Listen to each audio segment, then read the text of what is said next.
All right. Well, thank you for joining us. This is Dathan Wong from Noteefy, and thanks for being on the Tech Caddie. Yeah, thanks for having me. It's great to meet you, Mike. Yes. So you're with Noteefy, like I said. I refer to you as the CTO. So tell me if I'm wrong, but I think of you certainly as CTO and founder.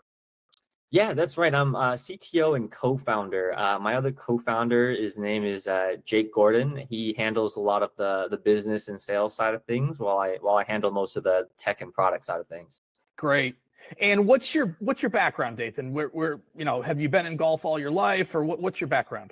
Yeah, my golf background. So I started golfing in high school. So that's about like 15 something years ago. It was just like a nice thing for my family to do together. My parents getting older. It's something we could all do and still enjoy as a family. Unfortunately, my parents didn't really continue with it, but me and my brother, we love it. I'm still like horrible though. I'm a 14 handicap right now, and it's rough. I feel like I should be a lot better.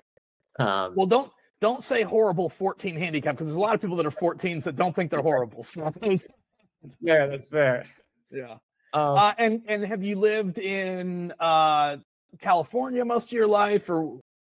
Yeah, so I've been all over. I grew up in Seattle. I actually ended up living in Beijing for a couple of years when I was in middle school. Went to college at Villanova in Philadelphia. Ended up working in Dallas, Texas for a couple of years, then moved back to Seattle, and now finally in LA, where I can actually like play all year round, and I love it. That's great. Is this your first company? You said you're co-founder. Is this the first time you're in that seat, so to speak? So I've actually tried to found companies in the past before, but they all didn't quite work for various different reasons. But this one is the one that really stuck, and we're really finding a lot of momentum with Noteefy, and obviously being able to blend my passions. I love to code. I love being a software engineer. I love to golf. Like there really isn't a better place for me to be right now. And I think that obviously helps a lot being a founder and dealing with a lot of the challenges and the lows and the hard times when I really love the product, really care about the mission of the product. So it's been a very different this time around. Okay, well, that's a good segue. Tell us what the mission of the product is. I think there's a lot of people in our industry that we think we know, but maybe we're not sure that we know. So tell us what the mission of the product is. Yeah, at the end of the day, we want to help golfers play more golf, and we want to help golf courses make more money. And those two things go hand in hand very much. We created Noteefy because Jake and I live in LA. Post-COVID, impossible to get a tee time. I'm sure a lot of people around the country have that same sentiment. And it was something that we wanted to solve our own problem, right? That's how it started. Was we just want to play more golf. We know that other golfers would love something like this. We're all busy people. We don't have time to sit there, refresh the tee sheet, call the pro shop, whatever that is. Like, we don't have time to be doing that. But we knew that people cancel throughout the week. Those tee times are going to become available. We're trying to optimize that experience for the golfers and the golf courses. Okay, that's great. So I have done some homework and tried to obviously prep for the episode. I'll take you back to about 2017 or so. There's a company called No Wait, and I don't know if you're familiar with the app No Wait, built in Pittsburgh and ultimately acquired by Yelp for $40 million.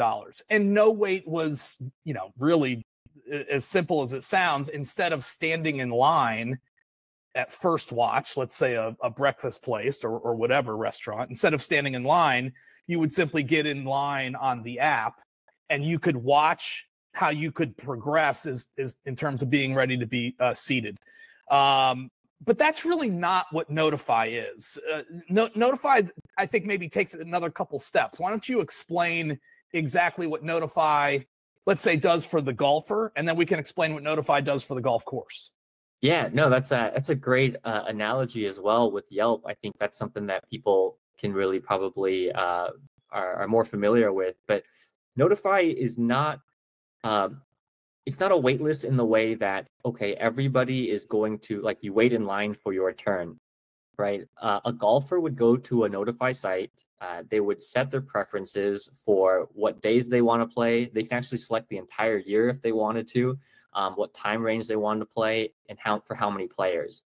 As soon as those tee times become available, any golfer that's signed up for that search will get that alert, right? So we want to democratize the process, right? We don't decide who gets notified. We don't put you on a list. It's just everybody's going to get it at the same time. And then you're going to go, and whoever's fastest after they get that alert, whoever books it fastest, will get the tee time at the end of the day. Okay. And so let's see, let's break this down into a couple of buckets. If it's Stream Song, which for our listeners, if they don't know, just Stream Song would be this high-end destination resort in Florida, but it's public. If it's Stream Song and they take tee times 180 days in advance, and I'm already blocked out, maybe all Saturdays are already gone at Stream Song.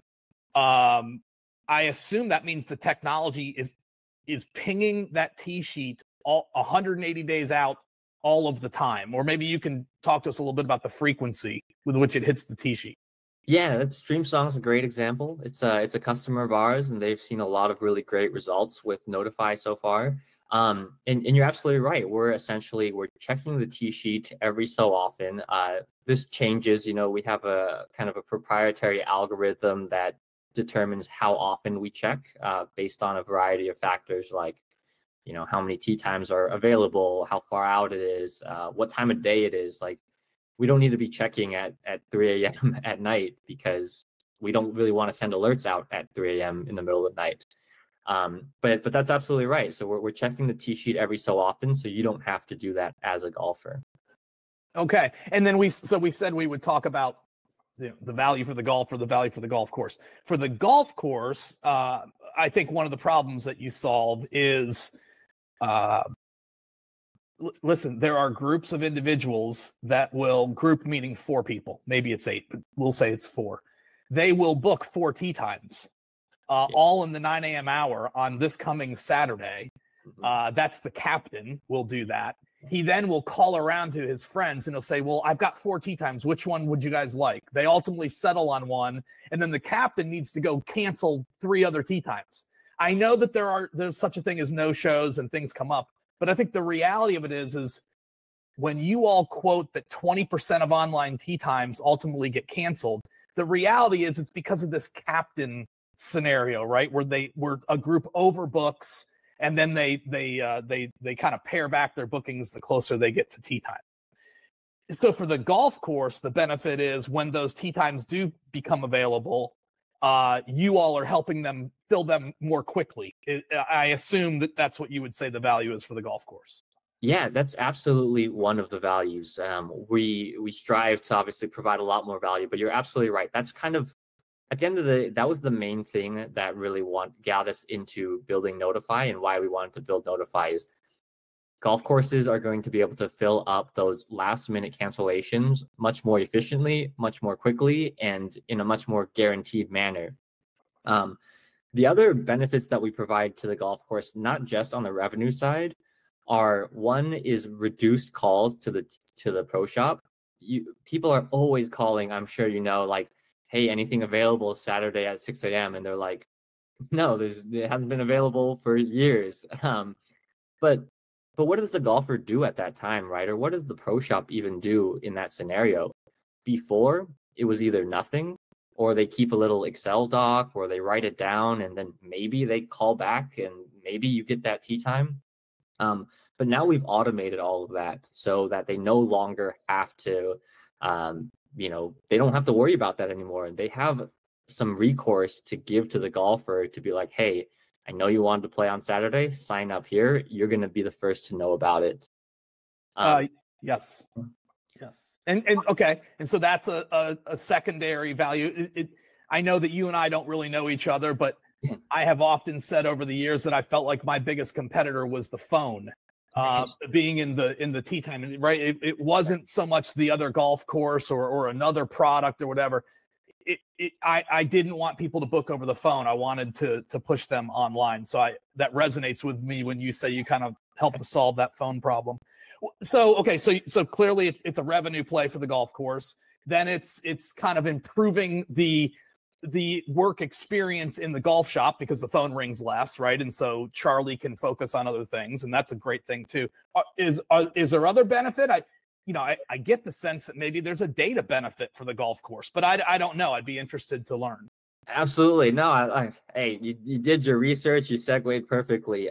That's another thing is we can provide that demand crystal ball, right? There's not a lot of other places where you can get that data to see, hey, next Tuesday, 20 people want to play golf between 6 a.m. and 10 a.m. What you can do with that data is more targeted marketing. You could maybe open up some like fill-in tee times to capture some of that demand. Squeeze times, we call them. Squeeze times, yeah. Yes. That's the term. Yeah. But there's a lot of different marketing things, especially that you can do with this data. Is exactly when people want to play, and you can be pretty sure that they're available that day, especially if they just created a search for 2 days from now. You can sell them golf clubs. You can upsell them on lessons. We have a feature that we actually call like the suggested courses feature, but it can be used for much more than suggested courses. What happens is, after you create a search for a golf course, and this can all be set up by the admin, so they can have all control over this, then maybe you show them like scheduling for the head pro at the golf course, right? Maybe they need a lesson. Maybe you show them simulators at your facility. Maybe it's like bays, top tracer bays, whatever that is. Like, you can start using some of these powerful marketing tools to drive revenue and drive traffic to other areas. That's excellent. Okay, let's come back to some benefits, but I'm interested. I know your co-founder. Certainly, we've seen him a bit out there. I don't feel like we have seen you, and because we're a technology review site, right? I do think that you guys, we want to put the spotlight on you. I think you guys are the stars, personally. So one question I thought for you that would be interesting is there's Dathan, the founder. Let's call it founder/leader, right? Then there's Dathan, the technologist, because you said earlier that you actually do enjoy coding. In that founder/leader, really, at the end of the day, that means manager. You're a people manager. Tell me how you kind of let all that come together, and what you maybe like the best. Do you love managing people? Do you love helping younger people grow in their careers, or do you want to build 5 companies in the next 8 years? Tell us, your mindset when it comes to those things. Yeah. Man, it's a tough question. I think it's hard not to love all of it, being in the position that I am. I will say, in my heart, I think I am a software engineer. I love to just sit in my office and close the door and just code all the time. I love that. But to your point, also, I love to mentor people. Like, I think I've had a lot of very fortunate experiences in my life. I've learned a lot from all of the different jobs and places that I've been. I love being able to kind of help other people accomplish their dreams, whatever those are, especially when it comes to the engineers that we hire or the people we work with. Like, people have different career aspirations. I'd love to be able to be that person, and I think being the CTO and co-founder here, it gives me that ability to kind of help them achieve their career goals or whatever they're looking to do also. And I love that part. Obviously the people management side of things, like, can be tough at times, but hey, it's all part of the job, and I'm all for it. Okay. How big is your team? Tell me a little bit about your team. Is it offshore? What processes are you using? Are you doing releases every 2 weeks? I'd like to learn about the team. Yeah, sure. So we just hired 2 new engineers. They're both based in the US. One of them's actually, quite an expert in AI. He's been working with, his name is Keaton Kirkpatrick. I'll give him a little plug here. We just hired him. He just started on yesterday, actually.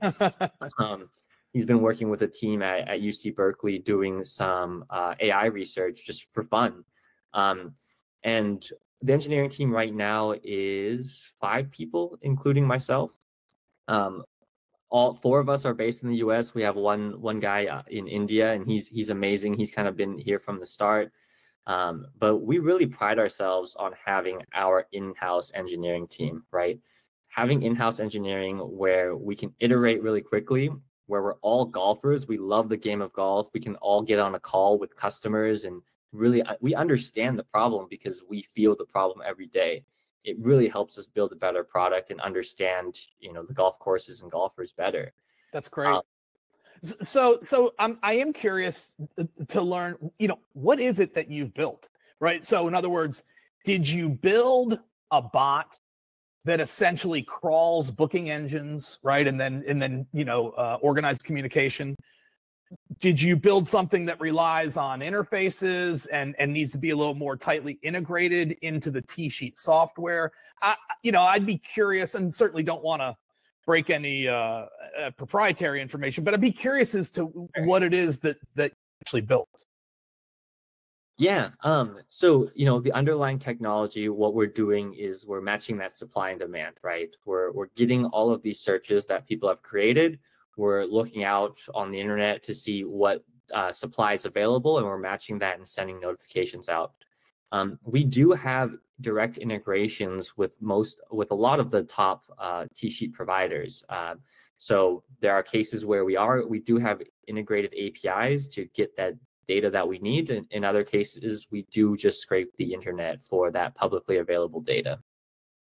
Okay, so that's helpful. And I would think even in the case of an integration, you may still want to scrape a little bit because of what I call distance or windows of reservation opportunity, right? And so maybe you combine some scrape and some integration. I don't know, but that's helpful. So certainly it seems to me, we mentioned StreamSong a moment ago. It seems to me that probably the biggest customer to date is Kemper. I could be wrong, but it seems like Kemper has really taken a shine to what you guys are doing. But I'm interested, at the end of the day, are there technologists from other companies that are already working with you guys to where you're really getting into the weeds? Or are these more just a B2B relationship that is handled outside of the technology?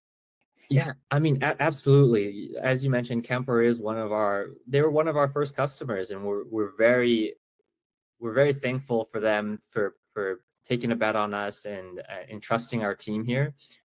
We have a Teams chat with them. We're probably talking to them at least once or twice a week, just asking them about ideas, what kind of things that we can build to help their courses. We have this main Noteefy product, but we believe that we can build a lot of cool things that are going to help these golf courses and help golfers. So we're constantly doing discovery with our customers, talking to everybody, asking them what ideas that they have. That's one of the reasons we love going to these conferences. We'll be at the PGA show. We have meetings set up with a bunch of our customers. We're just going to ask them, like, hey, what do you guys like so far? What kind of things do you want to see in the future? And like, how can we help support your goals for 2024? We're not just a vendor. We really consider ourselves like a technology partner, and we're here to help in any way that we can. That's great. I mean, I'd be remiss if I didn't say it feels to me like perhaps you'll build a T-sheet. Perhaps you'll build other things that are associated to reservations. Look, to be totally honest, I don't think building a T-sheet is on our radar right now. There's a ton of great options out there right now, and we partner with them. We have great relationships with them. They're great to work with. It's a lot of work. What they're doing is a lot of heavy lifting. A T-sheet is not just a T-sheet, as you know. It's resource management, revenue management. There's marketing built into a lot of these things. It's not that interesting to us right now at where we're at as a company. Okay, understood. You've also mentioned a few times the golfer and the golf course, and so this is always the kind of the dilemma in our industry for vendors, solution providers, if you will. The dilemma is, well, who's my customer? Is the golfer my customer? Is the golf course my customer? When I came up in the industry, we tried to make both be our customer. And as Steve Jobs said before we even started, and I think he was right. That's difficult to do, but it doesn't mean it can't be done. And so I'm curious, when you get that question, where does your mind go? Yeah, I mean, at this time, the golf courses are our customer. Obviously, they're the ones paying us. The service is completely free for golfers, but that doesn't mean we're going to ignore their requests, right? We get a lot of support requests. We get a lot of great ideas from golfers as far as like what we can do to improve the site. And at the end of the day, the golfer experience is just as important as the operator's experience, right? If the golfers aren't enjoying the product, if it's not fulfilling their need, then they're not going to come back, and we're probably not going to get that contract renewal. So you're right, it's a fine line to toe sometimes as far as what features we prioritize and what's on our product roadmap. But we're very aware that the end golfer user experience is very much a part of what we need to build and what we need to serve. That's great. What do you think at the end of the day the golfer cares the most about? What do you think resonates with the golfer the most? Yeah, I mean, at the end of the day, they want the tee times, right? But to kind of dive into maybe some of the contrast here is the golf courses just they don't necessarily care who's filling those tee times. They want those tee times filled, but obviously the golfer who's signing up for those searches wants to be the one that's going to get the tee time. That's why we've decided to kind of democratize the process, where it's not like we're not going to decide, the golf course isn't going to decide right now who gets those tee times. It's kind of up to luck and whoever can be the fastest. Yeah. So it seems to me you have competitors already. Other people have kind of noticed, right, what you all have built, and there are competitors. That leads people like me. We like to write what we call buying guides. Okay. And a buying guide it's helping the golf course operator to make some decisions on when they decide to buy X or Y. So we would write the buying guide about a tee sheet, or we would write a buying guide about a I don't know, what would we refer to you as? A no-show filler? What would you refer to the product as? I think the term that's kind of resonated the most and kind of been the easiest to digest for people is waitlist software. I think that's at the core, that's the core benefit right now, but obviously there's a lot of other benefits on top of that. But when we sell in, we usually refer to ourselves as the waitlist software. Yeah. Which makes sense, but going back to the beginning of the conversation, that led me to think of no wait, but it's really not no wait, right? It's like more functional or something. But I hear you. So if we were going to write a buying guide about waitlist software, and you were ultimately the target, Dathan, in other words, we wrote it for you, what would you hope that we would cover in that buying guide, or what do you think we should cover? In the seat that you're in, what do you think we should include in that buying guide? Yeah, I guess for one is just all of the different benefits that we provide. It's not just being that waitlist. It's not just that improved golfer experience, but also course operations, the data, and the possibilities there. To be honest, I haven't done a lot of research into the competitors that are coming up. We're heads down, right? Like, I don't care what they're doing. We're going to keep listening to our customers. We're going to keep building the product that we believe is right, and we believe that's going to help people. We're not really worried about the outside noise. And again, I think this is just, our engineering team is top notch. Every one of the people on our engineering team, when we interviewed them as a team, it was like, we have to get that person. Like, there's no, like, hire them now, do what you got to do to get them. And they've shown that time and time and again. That's great. That's great. So, you mentioned your brother. If your brother owned a golf course, you would be saying to him, now listen, if you're going to use, or if you're going to pay for waitlist technology, make sure they have a roadmap where they're building more things beyond waitlist, or make sure that the initial offer includes some level of business intelligence through data.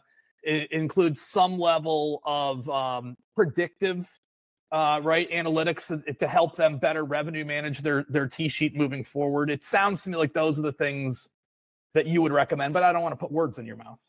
Yeah, I mean, I think those are all the right things. I think to add another thing is just make sure you're partnering with the right people and you're getting the support that you need, right? When I could imagine any competitor that comes up, when the product is working properly, when everything's good to go, like no problems, right? Everybody's happy. But when things go wrong, or when you guys need a new feature, or when you need something to help your company or your golf course be successful, like who's going to be there for you? And I think that's us. We're very responsive to these kind of requests, and we love to build those relationships. That's great. That leads me to ask a question. There are some companies in the space that maintain a public status page, right? Hey, if we're up, if we're down, and historically, here's where we've been. Is that something that you all do? Is there status.noteefy.com, or is that not exist yet? Not at the moment. It's definitely something we like as we grow our customer base, as we kind of get more requests for something like that. I think we'll absolutely spin that up. We've been very fortunate. We really haven't had any downtime so far. So it hasn't really been a need, but if people start asking for it, we're more than happy to spin something up like that. That's great. Obviously you are in this world of data collection, right? I mean, that really is part of what's happening here. What happens to the data? Who owns the data? Have you sorted all of that out? How does that work? Yeah, so it can be different based on the contract, who we're working with, right? As far as the data, like, look, we don't sell any data. We don't have any plans to sell data. We want to provide tools to the operators to help them use the data more effectively. That's what we want to do. We're not looking to monetize the data.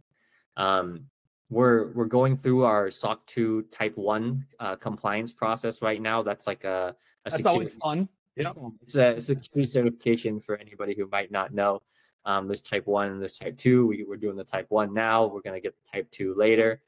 But we really want to emphasize data privacy, right? We're engineers. We've come from a lot of different places. We know the importance, and obviously the climate, the data climate we're in right now really necessitates that as well, and we're committed to that. So like you kind of mentioned, it's a tough process. There's a lot of things we need to improve on, a lot of documentation and processes we need to put together, but to us it's well worth it to give the customers kind of that feeling of security that we're doing the right things over here. No, that's great. You mentioned monetization, and we haven't really talked about the revenue model. Is it as simple as a SaaS product where if I own golf course ABC, I simply am paying you monthly regardless of volume, regardless of benefit? I would have no idea what the fee is, but is it as straightforward as a SaaS model? Yeah, that's correct. At the moment it is. Obviously, as the company grows, as we add new maybe modules or new features, there may be some upsells and things like that there. But as of right now, the core product, it's a SaaS model. It's a monthly fee. You get everything. So I think I know the answer to this now, just having spent 30 minutes with you. But one thing I wanted to ask was, is this a feature or is this a company? It sounds to me like everything you've said, you certainly intend for this to be a company. This is not an early exit. Hey, we'll sell this thing in 6 more months and go on to our next thing. It sounds to me like the intention is to build a company. Absolutely. That's 100% right. I think there's so many different things we can do in golf. There's so many different things we can do in hospitality in general. We've been having some of those conversations, but absolutely it's a company. I think obviously you got to start somewhere, and we started with this, maybe you would call Noteefy in its current form a feature. But you got to start somewhere. We want to win this space. We want to build the best waitlist software, the best marketing generation software for for golf courses, and then we can start exploring some other areas. Yeah. Well, listen, it's, a lot of people will talk about perception is reality, right? And the perception certainly is that you guys have the hottest thing going in golf. I talk to a decent amount of people and have generally been in that tech kind of arena, and people are really taken with what you guys have built. And I think one of the reasons is because it's so real. You truly, this is my opinion, but from what I've seen and talked to operators, you truly have made people more money in 2023. And at the end of the day, that is so crucially important, right? And so it maybe wasn't the problem maybe wasn't defined exactly the way you would have thought it would be defined, but you clearly uncovered a problem, or at least addressed a problem that everybody knew about. Now, I will say this: there are other ways to address the problem. I'm sure you guys know that it's essentially a threat to the business. I mean, if everything moved to prepay, well, this might not be, as big a deal, but it seems that the operator / golfer isn't ready to go 100% prepay when it comes to having an experience on the golf course. And so long as that's the case, I think you guys are in an amazing place. And then in the meantime, if it does ultimately get the full prepay, you will have built other things and you'll be insulated at that point. So I think what you've done is really impressive. Thank you. Yeah, I really appreciate that. And I think, to your point about the revenue we're generating, like, absolutely, we're having an impact on the top line. Like, there's no doubt about it. We have the data to support it as well. Some outlier courses, we're talking hundreds of thousands of dollars. But obviously those are outliers, but like the potential is there. And it goes back to the scenario, like, if the tee time's not available, what does a golfer do? They go golf somewhere else, or they just don't golf. We're giving them an option now. We're generating more demand for this product now. Well, and you're also just delivering unbelievable convenience, exactly. Right? Forget about it. I don't need to go look at a booking engine anymore. I'm the golfer in this scenario. I don't need to look at a booking engine anymore. I got these guys in LA that are just going to text me, right? I mean, I'm not sure it can get more convenient than that. So I think you win on golfer convenience. I think you win on operator revenue, essentially, the P&L. And you have found a way, and this has always been difficult in this space. You have found a way to deliver some meaningful technology that did not rely on an interface, as it sounds like to me. It sounds to me like you prefer an interface, but you actually don't need an interface. And that is a key piece of what will allow you to be successful. So you've really checked all the boxes I think that you need to check. And I think to that point, it's so easy for the golf courses to set it up. There really isn't any. They don't need any engineering effort. Okay, you got to update the website to add the link, but we take care of most of the work. The golf courses, if they do some marketing on their side and promote the new waitlist capabilities, they're going to see better results. But as far as like actually implementing the technology, we really don't need any engineering effort from them. Yeah, that's great. That simplicity is always preferred. So that's excellent. Exactly. Well, listen, I appreciate your time. I always say to guests, please give us contact information, not your personal contact information, but like, you just gave me 40 minutes, right? I owe you at least the opportunity to sell your product. So like, if I'm a golf course owner in Zanesville, Ohio, and I think this sounds interesting, how do I sign up? How do I get this technology so I can make more money? Yeah, appreciate the plug, Mike. The best way to get in touch with us is go to noteefy.app. That's Noteefy with 2 E's, like note.app. Noteefy.com will also take you to the same place. We have a landing page there where you can request a demo. One of our salespeople will get in touch with you.